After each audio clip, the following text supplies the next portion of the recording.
はい。皆さん、こんにちは。アニメ特撮アーカイブ機構アタッカー副理事長の明治大学大学院特任教授、氷川良人です。今回は、庵野秀明展、楽しみ方の基本についてお話ししてみたいと思います。よろしくお願いします。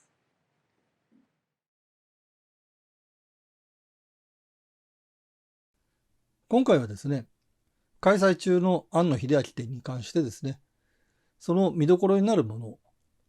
特にですね、どういうアプローチで楽しむのが良いかということについてお話をしてみたいと思います。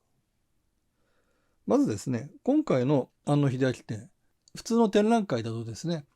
例えば画家なりアーティストのその生涯に制作した作品を展示してですね、そことお客さんが一対一で見つめ合うことで何かその作品そのものから感動を受け取る。ですがですね、今回の庵野秀明展の場合はですね、本来の作品は全て映像作品なわけですね。ヒットの記憶も新しい新エヴァンゲリオン劇場版をですね、代表として、ほとんどがテレビシリーズなり劇場映画という映像作品になっているわけですね。ですからそれをですね、庵野秀明というキーワードで一つに結んで展覧会をするということはですね、非常にチャレンジングだということを理解していただきたいと思います。アニメ映画監督のですね、展覧会に関しては、過去にですね、押井守監督、富野義行監督、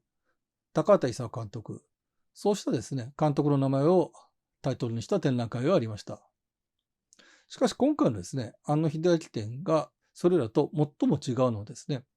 まず一つは庵野秀明がアニメと特撮、二つにまたがって活躍を続けているということ。そしてもう一つはですね、ことアニメに限ってもですね、絵作りから始まって、そしてアマチュア時代のですね、アニメーション制作、さらにはプロフェッショナルとしてもですね、アニメーションの原画マン、あるいは作画監督などを通じてですね、やがて監督になっていくというプロセスがあります。では、それらがですね、バラバラなものかというと、実は一人の人間によって貫かれている。なおかつですね、その庵野秀明がじゃあなぜそこまでやったのかということをですね、なぜそこまでに至ったかということもですね、特に小中学生時代にですね、楽しんだ特撮作品やアニメ作品でですね、確認できるのではないか。そうしたコンセプトに貫かれている点が、過去の展覧会と最も大きく違う点だと思います。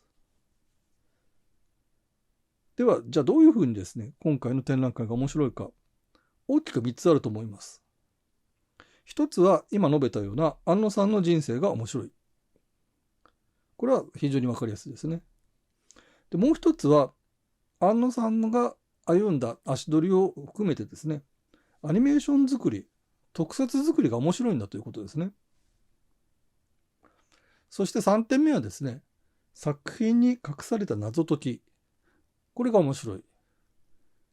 何のことかというとですね、制作資料が多く飾ってあるんですけれども、それらにですね、完成作品からではなかなか分かりづらいようなですね、部分的な指示とかですね、変更点などが現場でですね、こういう熱いやり取りが交わされてたんだという感覚とともに焼き付いてますので、それが一つの謎解きになるだろうということが面白い。そういう意味ですね。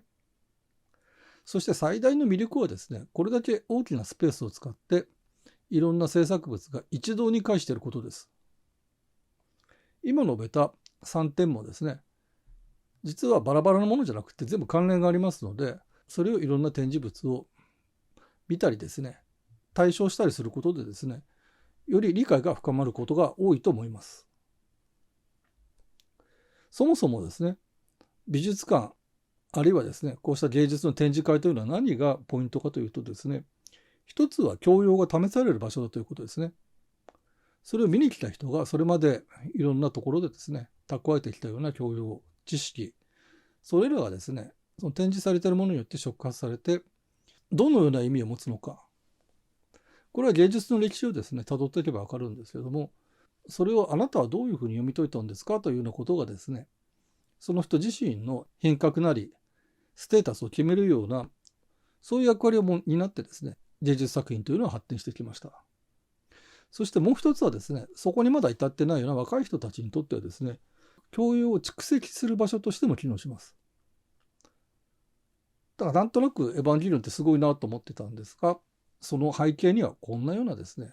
歴史の積み重ねがあるんだということを、例えば知って帰ってくるだけでもですね、大きな意味がありますし、それはとりもなさず庵野秀明が次に作る新ウルトラマン、新仮面ライダー、さらには未来の作品に対する理解を深めることにもなると思います。とにかくですね、今、これから新しく生まれた子供たちがですね、庵野秀明が一番最初に見たですね、仮面ライダーの衝撃というのをゼロスタートで教えることは極めて困難なわけです。ですが、庵野秀明の新作として作られるのであれば、もしかしたらそれは再定義、再表現可能なのではないか。そういう可能性があるわけですね。これはごく一例に過ぎないわけですが、エヴァンゲリオンシリーズはそのような思いの結晶であるということもですね、今回の展覧会でわかるのではないかと思います。そしてその思いはですね、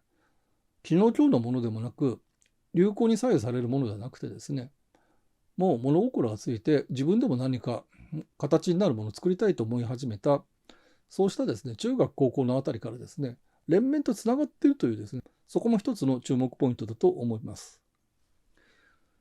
つまり多くの人はですね、単なる趣味として楽しんで、本業は別にあって、それのためのですね、触発するためのものとしてアニメ特撮を見てるわけです。それ全然それで構わないわけですね。ところが自分でもやってみたい、クリエーションにしたいということはどういうことなのか。それはですね、ある見方をすればただの真似ないしはごっこみたいなものに見えるかもしれませんけれども、一つ極めればですね、何か閉塞の突破口になるということもですね、今回の展覧会でわかるのではないかと思います。とにかく人一人のですね、半世紀以上にわたる足跡でですね、アニメや特撮がですね、今や芸術として、あるいは文化として語るにふさわしいものになったということを認識できる。それだけでもですね、大きな意味があると思っています。それにはですね、これだけ多くの展示物とそれぞれ相関関係がですね、一つの場、空間ですね、そこの中でですね、右を見て左見て、また来た道を戻ってみたりするということが可能なところでですね、体験することが大事だと思っています。図録をパラパラめくっても、今私が話しているようなことは理解しづらいと思います。理解したと思ってもほんのですね、片鱗に過ぎないかもしれません。とにかくですね、そういうしたことが、この庵野秀明展をですね、国立の美術館でやる意味だというふうに考えております。それでは今回はここで終わりにしたいと思います。